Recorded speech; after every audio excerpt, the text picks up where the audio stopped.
That's the title of the talk, Quest for Sustainable Energy Future. And it gives me great pleasure to introduce to you the founder of the Serba Dinamik Group, Dato Mohd Abdul Karim Abdullah. Dipersilakan.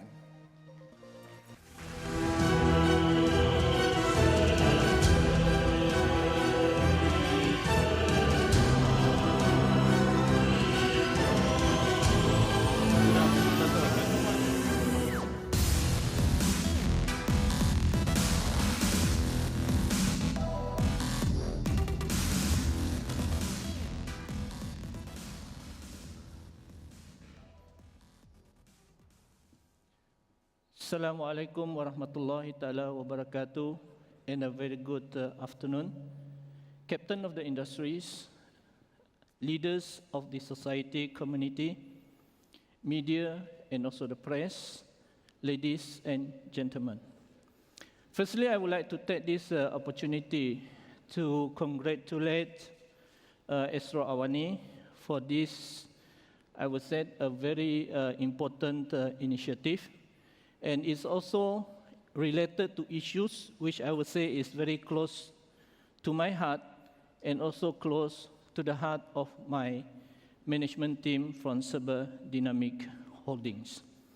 And of course, ladies and gentlemen, thank you very much for your presence here, because without you here today, this particular session will be meaningless.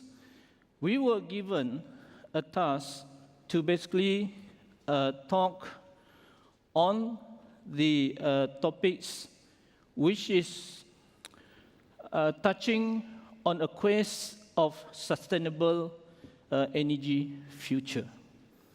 And how do we relate this to this entire caucus? This caucus is talking about smart living and innovative related topics. So sustainability, future growth, is very much related to alternative energy options, which the entire world is looking at as an alternative. So, Serba Dinamik as a company engaged itself in this initiative, and people is questioning, what is it so relevant to Serba Dinamik? So if you look from the screen, our core business model is basically circled within what we call it as the operation and maintenance capability. And as the operation and maintenance, at what our chairperson has initially given an introduction, we started off doing a lot of maintenance, repair, overhaul. So that has been our core competence. And later on, we emerge or we position the company as a EPCC, or what we call it as engineering, procurement, construction, and commissioning capabilities. So of course, if you look from the slides, you will see other products and services, which actually are services and capability of our group, which look and focus at training and education and IT solutions.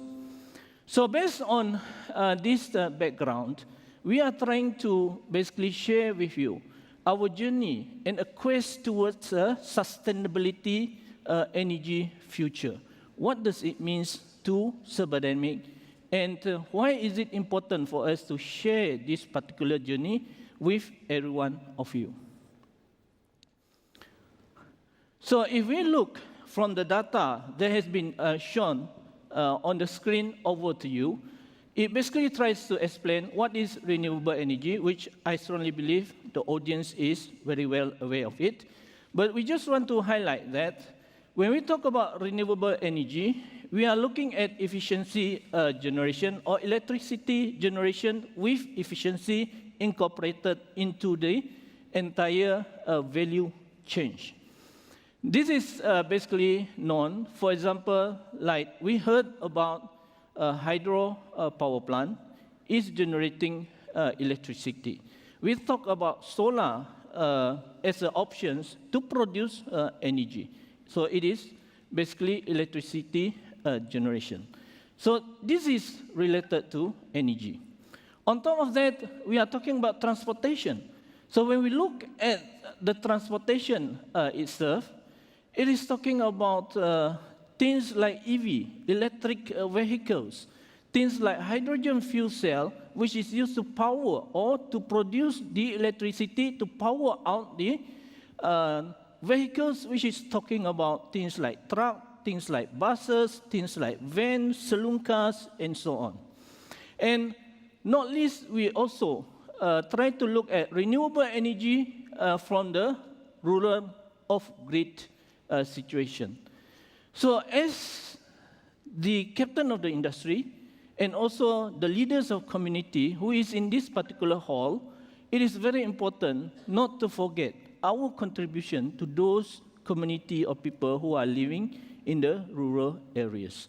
Sometimes they are not able to get the power, especially from places like I myself coming from Sarawak. There are still a very big gap between the supply of the electricity requirements based on the population in the urban and also the suburban situation. So off-grid is important.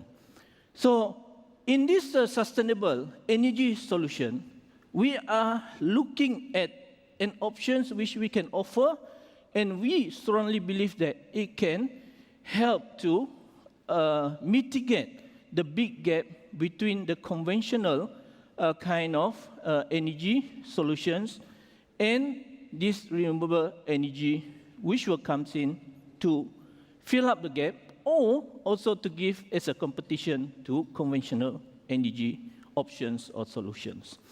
So if you look at some of the data that is extracted for 2015 and 2016, is talking about a data which is basically pull out, which shows that 24.5% is the renewable energy contribution to the entire energy that is used worldwide.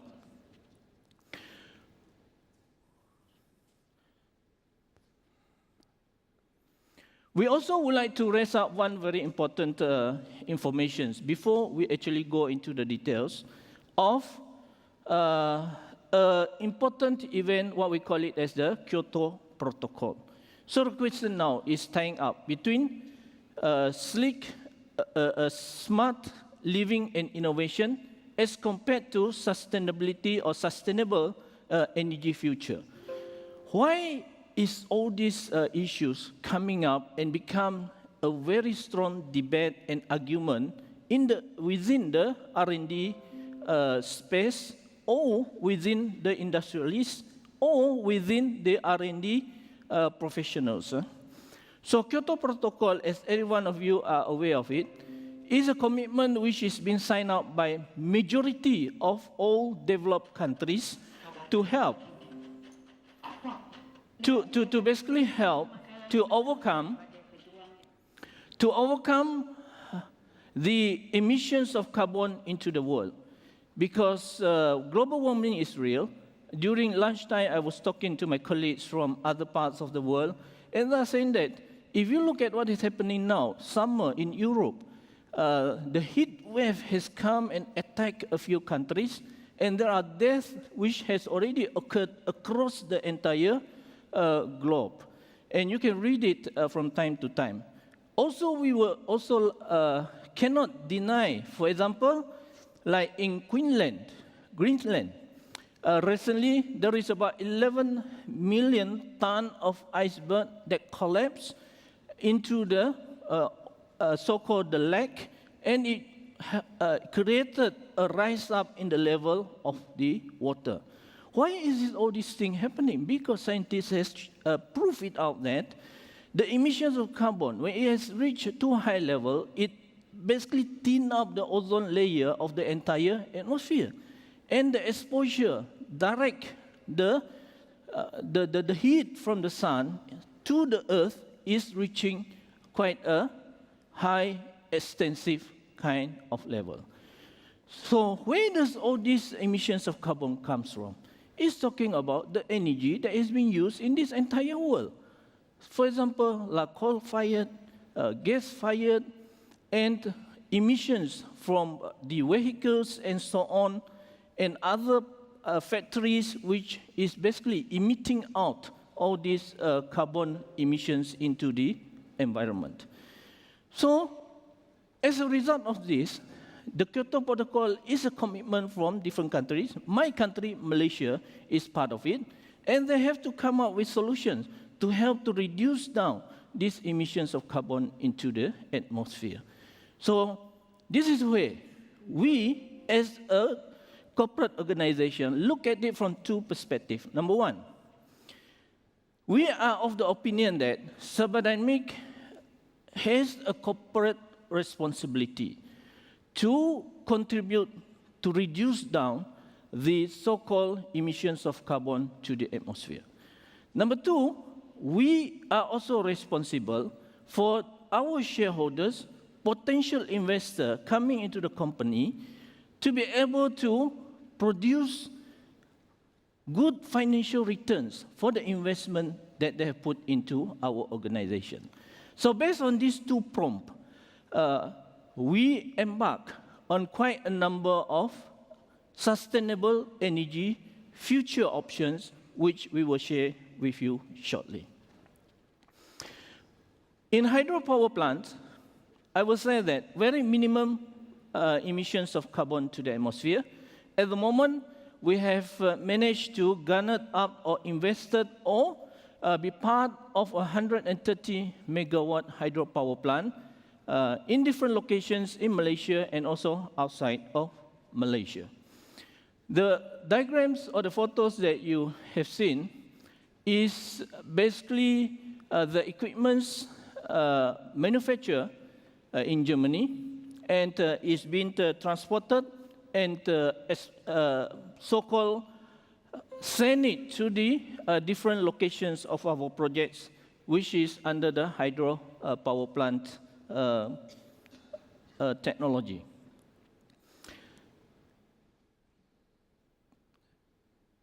The one that you have seen just now is a 30 megawatt in Kota Marudu. This second diagram that you are looking is a 60 megawatt, 3 different locations in the states of Perak in Malaysia. We also have embarked recently and put in a contract agreement for a 30 megawatt hydropower plant also in our neighboring country in Laos.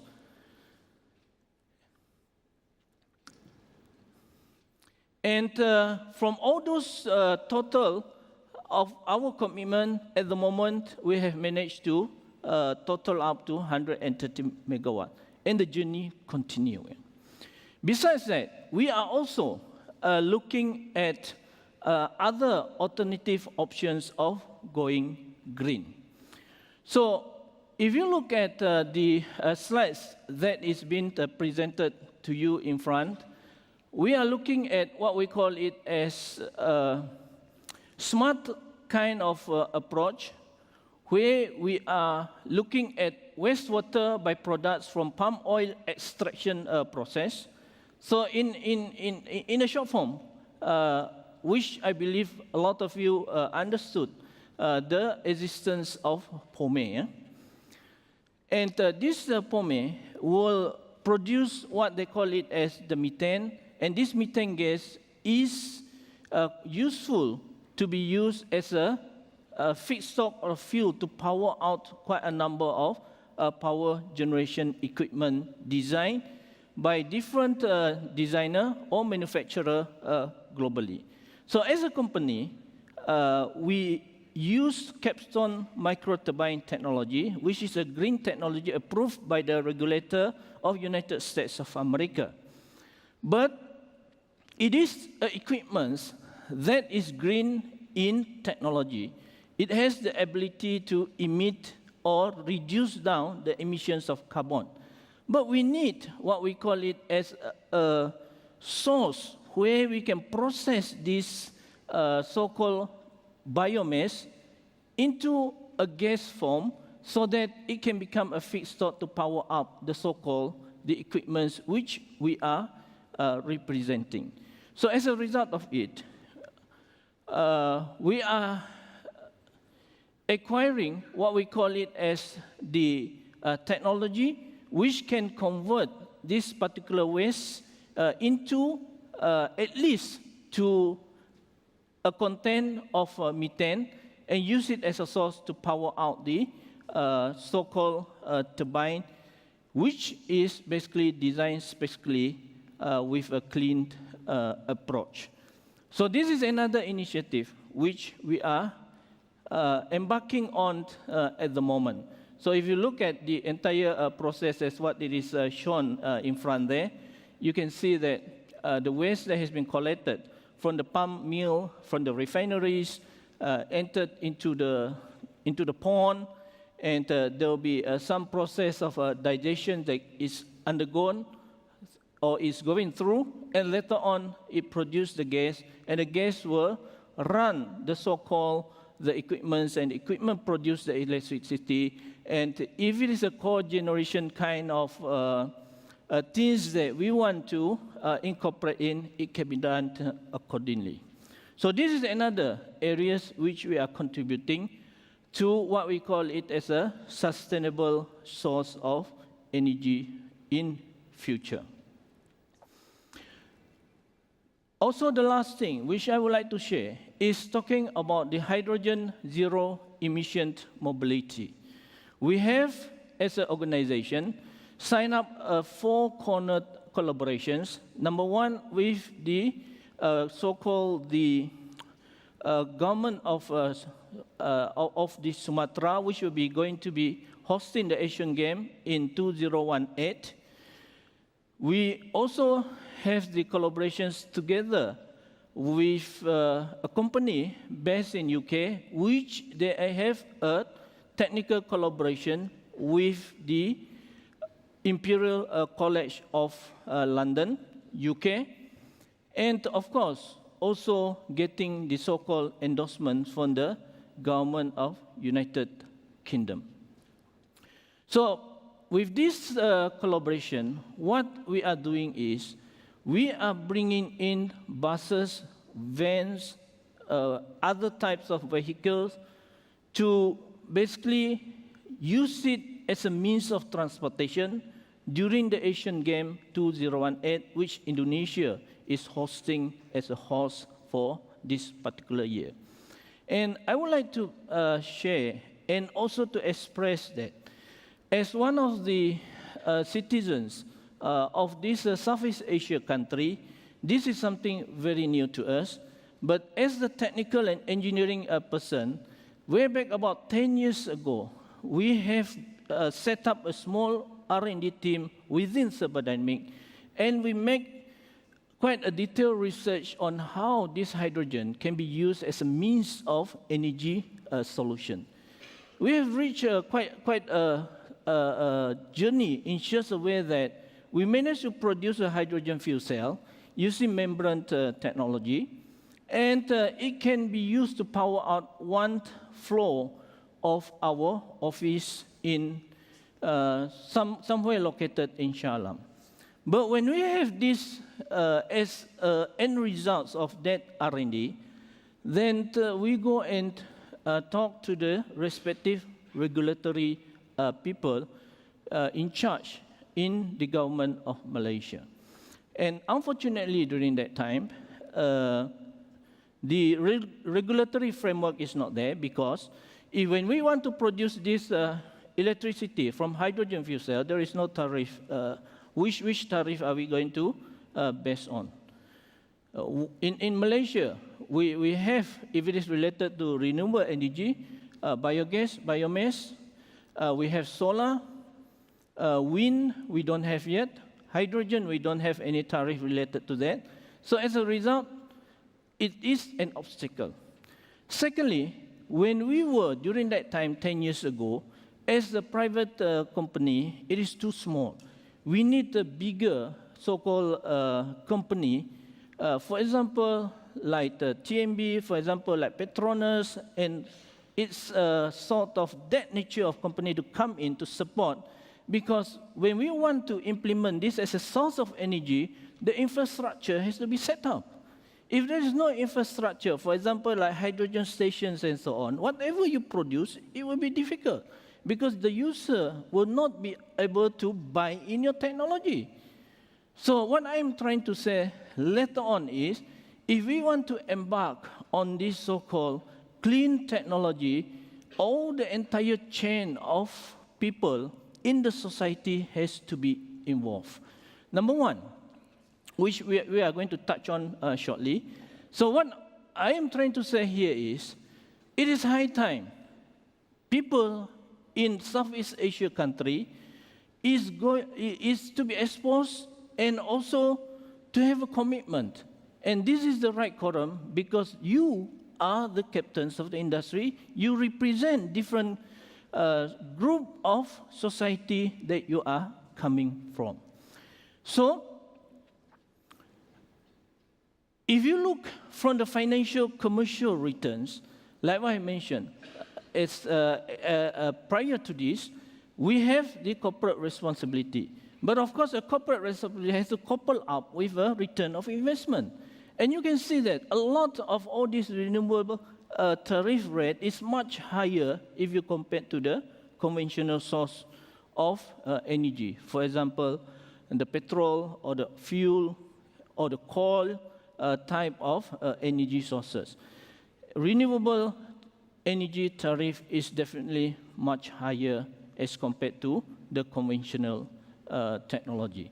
So this, in fact, is a motivation for everybody to look at as an option and try to make this as a popular options, because the more you use, the more you will be contributing to save the next generation to come. When people talk about this and sign up Kyoto Protocol way back about more than 20 years ago, people is very skeptical. People doesn't believe what the scientist is saying and so on. Until today, one of the biggest country and powerful country in the world also doesn't believe. He is not signing up to the Kyoto Protocol. So meaning to say that there need to be a stronger initiative so that people believe in these efforts. And what you have seen, what is going on across the entire world with the global warming effect and so on, is something that you cannot deny. I always argue and debate with my colleagues, my friends, and so on. I say that when I was staying in one location, somewhere in Shah Alam, never in my life I've seen tree with the leaf drops. Before it drops, it changes color in a tropical country like Malaysia. But it is happening now. Never in my life, when I was a childhood, I experienced rain across the entire tenure of 1 year or the period of 1 year. We know that the monsoon season is somewhere around November, December, January. That's it, that 3 months. But now, it's as if that the monsoon season is across the entire whole year, from January until December, because it's raining.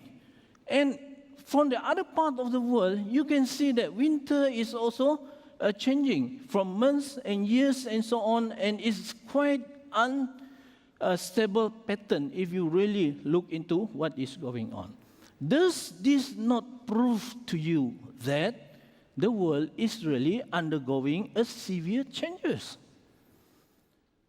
We have not even debated. I have not extracted out some of the research of professors and scientists, which I don't think I want to channel it out in this particular forum, because it's really quite controversial, and it will trigger a lot of unbelievable kind of excitement. Yeah? But I would just like to put that as a separate discussion, private discussion.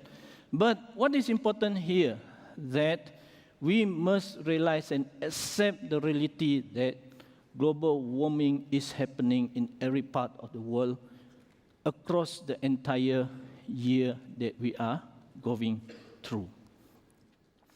So this initiative, that is one of our corporate responsibility, is to introduce another source of energy to the Southeast Asia country, that there are other options besides what you have always heard about. And we will support an educational journey and drive to further explain to different strata of the community, from students up to the government officers, about an options using hydrogen as a source of energy. So what is the future in Malaysia? As we have seen, Malaysia has a good mix of energy resources that includes biomass, biogas, solar, and also hydro at the moment. Yeah?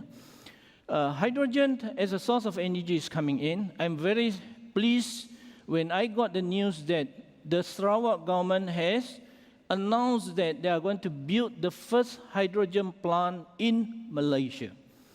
And it will be initiated by Sarawak Energy, which is the power utility arm of the states of Sarawak. There are a lot of debates and reasons behind it, how it is justified to be feasible, which I don't have the time because the screen shows in front of me is only 4 minutes left. But it will be very interesting if we have the time you would like to discuss out of this particular forum. I will always open and discuss how it can turn this hydrogen technology as a source of energy which can give commercial returns, financial returns to you, and it is also helping the entire world to reduce down the emissions of carbon to the atmosphere. This is some of the data of the achievement using all these sustainable alternative energy options. This will be the figure of some of the data which is collected and also be made known to the public. And moving forward for the country, this is what I mentioned, we need the participation of the entire change of the community. Number one will be the civil servants by implementations of policy. The respective government needs to come up with a policy clear enough for the other portion, the industrialists, to come in to participate. So that is where industrialists realizing the policies that has been created and the general community whereby someone in the country needs to be an evangelist talking about renewables. So it's the same thing which I would like to share that we have initiated this way back more than 10 years ago, but it come to a stop because the policies are not there. And then the other part of the community, the corporate world or the corporate institutions is not coming in to really support to make so-called this initiative happen and make it a success. So these are some of the photos of some of the things that we are collaborating with other technology provider. And we as a company, EPCC Engineering, Procurement, Construction and Commissioning Company, execute all this project wholeheartedly with two things in our mind. It is a corporate responsibility. Secondly, it gives us the return of the investment financially to grow these particular options of sustainability, future energy.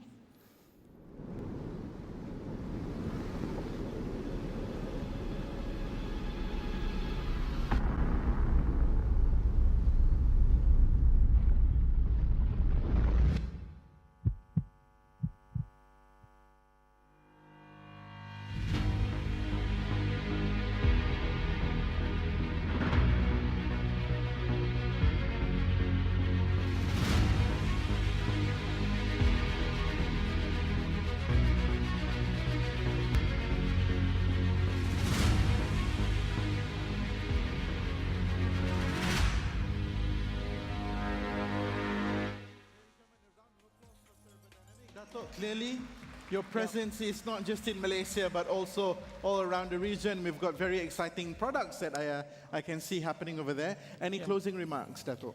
Well, I will say that thank you very much, ladies and gentlemen, for your interest for attending these sessions. We wish and we hope that our end goals will be achieved, which is looking at a more practical and aggressive implementation of so-called the green technology. And part of what we are talking about here when we talk about smart living and innovations is looking at all this green technology coming in place to give a more healthier and useful life to every one of us. Thank you very much.